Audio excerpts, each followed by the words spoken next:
मोदी जी इतना झूठ बोलते हैं। पहले इलेक्शन में उन्होंने कहा, क्या कहा, कांग्रेस वाले बहुत धन कमाए हैं और बड़े बड़े अमीर लोग भी काला धन रख के वो बाहर स्विस बैंक में रखे हैं। ये उन्होंने शुरू के इलेक्शन में बोला और वो पैसा लाके मैं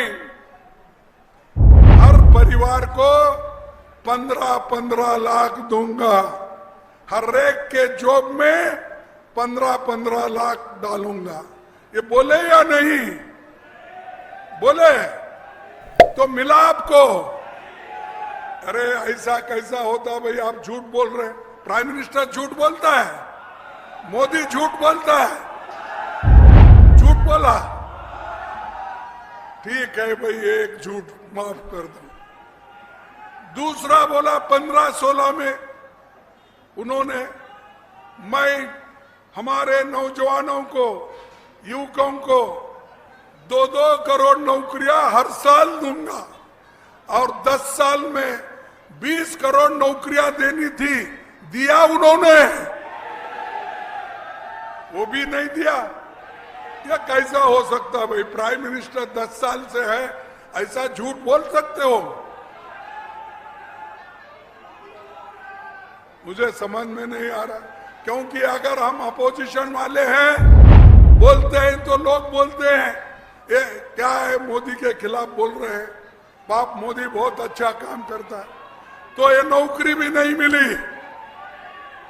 तीसरी बात जो हमारे हुड्डा साहब ने जिक्र किया और बहुत से हमारे साथियों ने जिक्र किया, क्या किया था?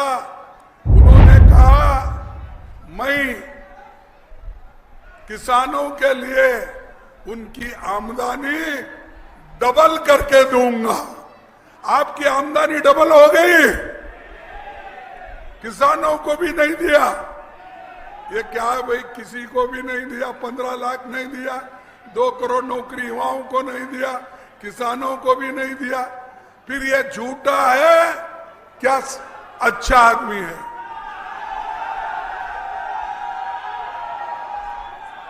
तो प्राइम मिनिस्टर झूठे हैं ना? हाथ उठाओ, कहो ये झूठा है। तो ऐसे प्राइम मिनिस्टर को अगर मैं ये झूठों का सरदार है अगर बोलूंगा तो क्या गलती है इसमें? अग्निवीर लाए 4 साल, उसके बाद वो बेकार होकर रास्ते पे फिर रहे। मिलिट्री में अगर भर्ती कर लेते, जितने भी वैकेंसीज है वो परमानेंट नौकरी करते थे। इसीलिए आज हरियाणा के लोग, नौजवान लोग, उनके माता पिता घर बेच के, जमीन बेच के, नौकरी नहीं है इसीलिए उनको फॉरेन भेज रहे। फॉरेन में नौकरी मिलो नहीं मिलो, वहां पर भेजकर उन बच्चों को अपने खाने पीने की व्यवस्था होने के लिए ये काम वो कर रहे हैं। लेकिन मोदी जी वो उन तरफ देखने की काम वो नहीं कर रहे और परमानेंट जॉब नहीं देना चाहते। सेंट्रल गवर्नमेंट में 30 लाख वैकेंसीज है, जैसा हरियाणा में 1,82,000 वैकेंसीज है स्टेट गवर्नमेंट में, वैसा केंद्र सरकार में 30 लाख वैकेंसीज है। मोदी क्यों नहीं भर रहे?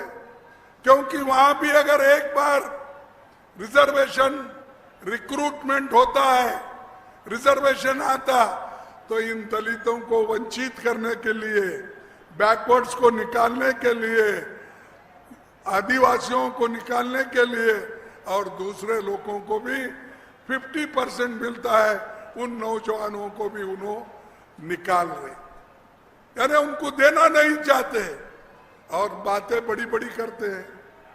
हमने उतना पैसा लाया, ये इन्वेस्टमेंट किया, मुझे तो कहीं नहीं दिख रहा। हम जो अब लड़ रहे हैं, ये लड़ाई संविधान और लोकतंत्र बचाने के चुनाव है। ये जो है लड़ाई है, ये संविधान बचाने की लड़ाई है। इसमें सब कुछ है, सबके अधिकार है, फंडामेंटल राइट्स है, बुनियादी हक है और रिजर्वेशन के सारे चीजें हैं। इसको बचाने के लिए राहुल गांधी जी भी लड़ रहे हैं और आप तमाम लोग भी लड़ रहे हैं। लड़ाई उनके साथ है जो लोग इसको मिटाना चाहते हैं। हम मिटाने नहीं देंगे, चाहे कुछ भी हो, हम लड़ते रहेंगे, इसको बचा के रखेंगे, लोकतंत्र को कोई बचाएंगे।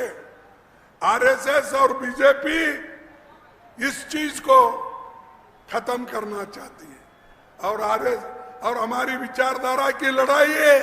हमारे साथ आप है, आपके साथ हम हैं और कोई हमको मिटा नहीं सकता।